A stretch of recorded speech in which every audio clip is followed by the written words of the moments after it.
Hi, Makoto Horiyuchi here. Nice to meet you. I'm here to tell you about a project I'm working on called Echoes of the CD. It's a retrospective of the music I played in the organ trios in Seattle in the early 60s, where I met Larry Coryell in college, and we bonded through music. We hung out all the time we were in Seattle. And as a result, I got to hear a lot of the music of that time. So I was going to do a little video to tell you about my project, but in researching the music of Seattle, I decided to make a video about the black music scene in Seattle that nobody knows about. There's something about Seattle music that has a feeling to it. It's a funkiness, a groundedness, and those who left Seattle to expand their careers, like Ray Charles, Quincy Jones, Jimi Hendrix, they brought that with them. The scene all started in the 40s during the big band era, when bands would come through Seattle, but also there was a lot of local bands. And that's chronicled by Paul DeBarros. He wrote a book called Jackson Street After Dark, if you're interested. In the 60s, when I was there, it was a bustling jazz scene. There was gigs everywhere. And also, we hung out in a coffee house in the University District called the Langolin that Jerry Heldman ran. And there were sessions almost every night there. Then in the late 60s, early 70s, it turned into a vibrant R&B scene. And that's where I met Philip Wu. And that scene, nobody ever heard the music from that scene, but there were some great bands. Seattle's Center District was a bustling cultural hub. Photographer Al Smith Sr. captured life in the neighborhood during the 40s and 50s, documenting its vibrant melting pot of blacks, Chinese, and Japanese. During the 40s and 50s, the CD transformed into a jazz scene. Here's a picture of Quincy Jones playing with Bumps Blackwell. Seattle, when I was a kid, people in America, they were not aware of this, Seattle was the hottest city in America during the World War II. I mean, on fire, baby. And all the military was here. Fort Lauderdale, Marines, Navy, everything.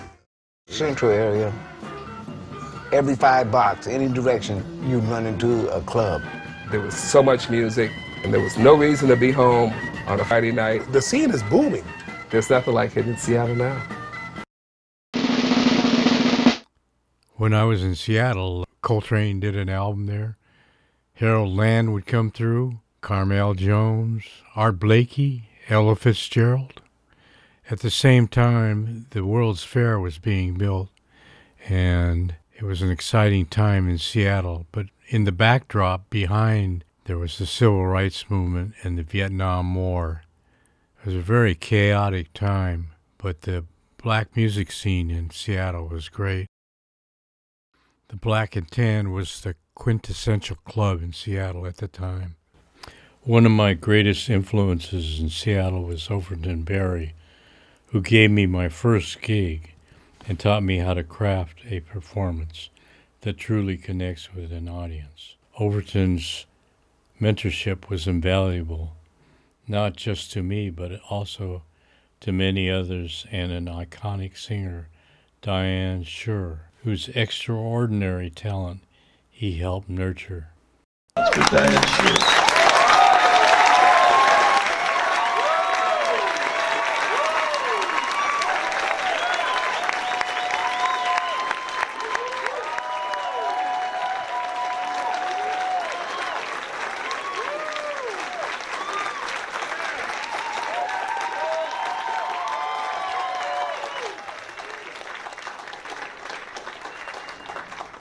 I gotta tell you folks, it's a long way from Southern Cal to here, but I made it.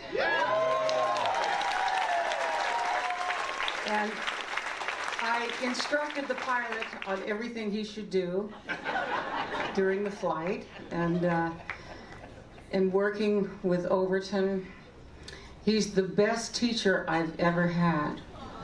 I'm not kidding. You know, he's taught me so much about stage presence and not to burp on stage and no over display of affection in public. You didn't think I remembered that stuff, did you, Bear? Oh, look at him, he's blushing. Oh, of course I'm not supposed to remember that, but I have a photographic memory, you see. But at any rate, we're going to do some stuff that we really love to be able to do, and I just remember so many of the performances from Barnacle Bills to and all of the rest. And he heard me in Monterey, California in 1975 on the 20th of September, and he knew he was going to lend me a helping hand, and he has done so ever since and has been the best friend I've ever had on the planet. And I love you, Bear, seriously. So let's kick butt. All right. Stormy, right? Stormy. All right, babe, let's go. And let's put our hands together, folks. Let's wake up. A one, a two, 1, 2, 3. Come on now, folks. Come on now. All right now.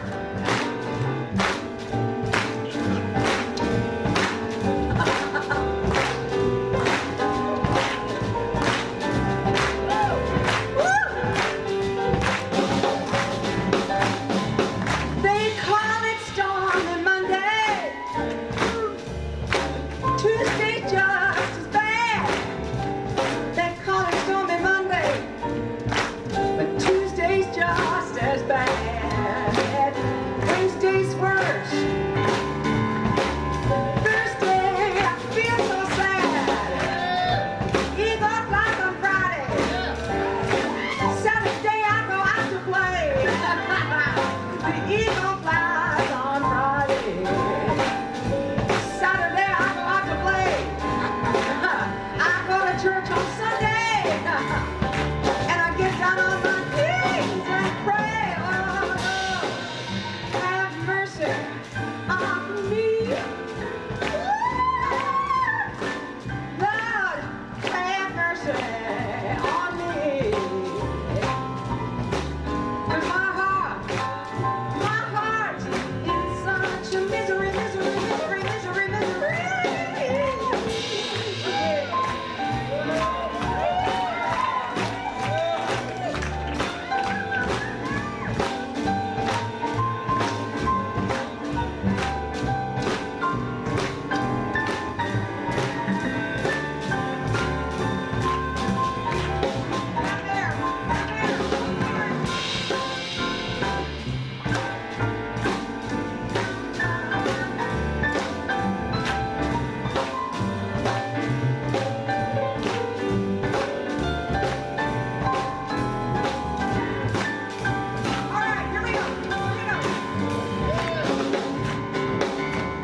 They call it Stormy Monday, but I wanna tell you Tuesday is just as bad. They call it Stormy Monday, but Tuesday's just as bad. Wednesday's worse, and Thursday I feel so sad. The eagle flies on Friday. Saturday I go out to play. The eagle flies on Friday. Saturday I go out to play. I go to church on Sunday. And I get down on my knees and pray.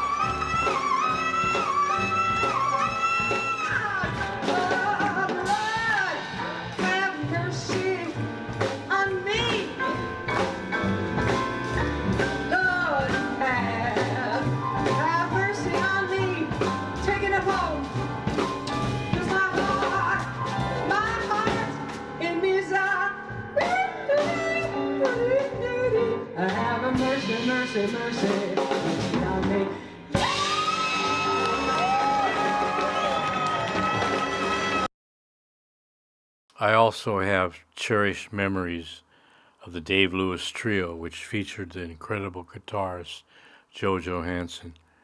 Joe introduced us to the blues and artists like Freddie King while embodying the soulful, gritty essence of Seattle funk. The bands played in these ballrooms. The most famous was called the Spanish Castle. Here's a clip of Larry playing with the Dynamics.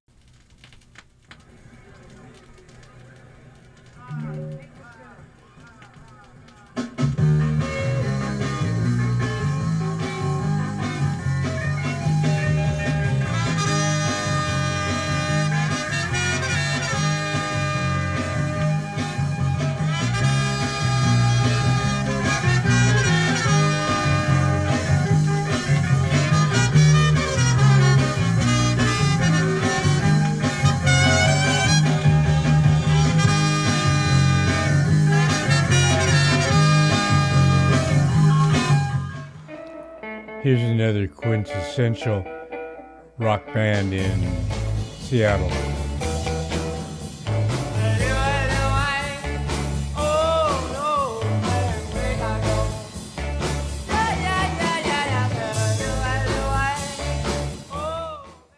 Here's a picture of Larry and myself in college. Larry went way beyond being the godfather of jazz rock.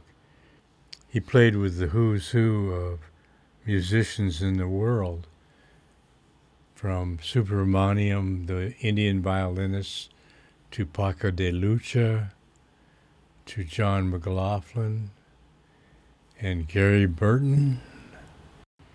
So here's a couple of my favorite clips. The first clip is Larry's group, the 11th House, which had Alphonse Mouzon, and Mike Mandel is playing the keyboards. Mike, I used to hang out with Mike in Seattle, and Mike was an amazing player. The second clip is Larry's group that he put together with John Abercrombie and Baji Assad. That was my favorite Larry group that he put together.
I've been buying records for a long time and never really dug for 45s because I don't have the patience.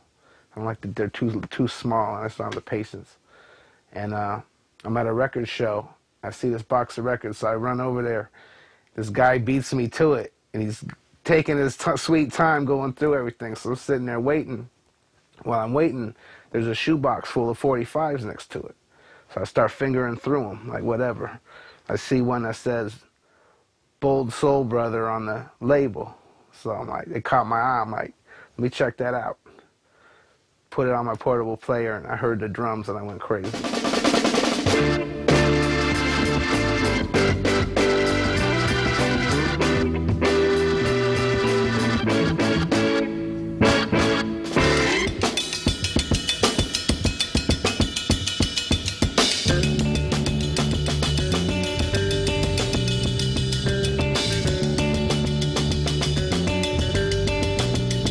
Want to tell you about my baby. Talking about nobody but my girl. Want to tell you about my baby. Talking about nobody but my girl. She looks good, like a woman should. Her soul blue, so is good. Take care of business every night. I want to tell you people, everything's alright. Look here, talking about a both soul sister, taking care of both soul brother. Wanna tell you people about a both soul brother. I am better than any other. Yeah, yeah, yeah. The keyboard master, Philip Wu, came out of Seattle. Philip went on to play with Roy Ayers, Ashford and Simpson, Patti LaBelle, Grover Washington Jr., Whitney Houston, Mays, Phyllis Hyman, to name a few. Here's one of my favorite clips of Philip with Grover Washington Jr.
Kenny G also came out of Seattle, and this was a picture of their band they had at the time. I think if people think of Seattle, even now, they do not think black music, how that, you could be doing hundreds of gigs and then playing in front of thousands, of tens of thousands of people, and then nobody ever heard it. Of course, you know who this is, and Jimmy came out of Seattle. He was supposedly hanging out in the ballrooms when I was there. Paul DeBarros, the author of Jackson Street After Dark, also thinks that Jimmy's roots came out of Seattle. To Seattle's love affair with the blues, because starting with those crazy white kids and the Sonics and the Wailers and the Kingsmen, the blues really was a strong force here as soon as Ray Charles and this great mix of black people moved here from the South, from the 1940s on. And if you play music in Seattle, you somehow need to honor the blues in some way. It's not like California, where there's a visionary streak here because we're close to the Orient. We have a lot of trade with Asia, but there's also a real groundedness here. And I like to think that the thing that Jimi Hendrix got from Seattle, a lot of people will talk about the distortion and the electronics, but I really don't think that that's what he got from Seattle. What he got from Seattle was blues. He played on Jackson Street. This is at Washington Hall, this picture, which is 4 blocks from the corner of 12th and Jackson. And Jimmy's father, Al, was a competition dancer on the Jackson Street jazz scene. And his grandparents were vaudevillians who got stranded here in 1911 after a vaudeville show of theirs had been playing the Pantages Theater. So whenever I hear this cut by Jimi Hendrix, I like to think that in some way Red House, the blues that he recorded on his first English album, really kind of harkens back to what he learned in Seattle.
Got a feeling.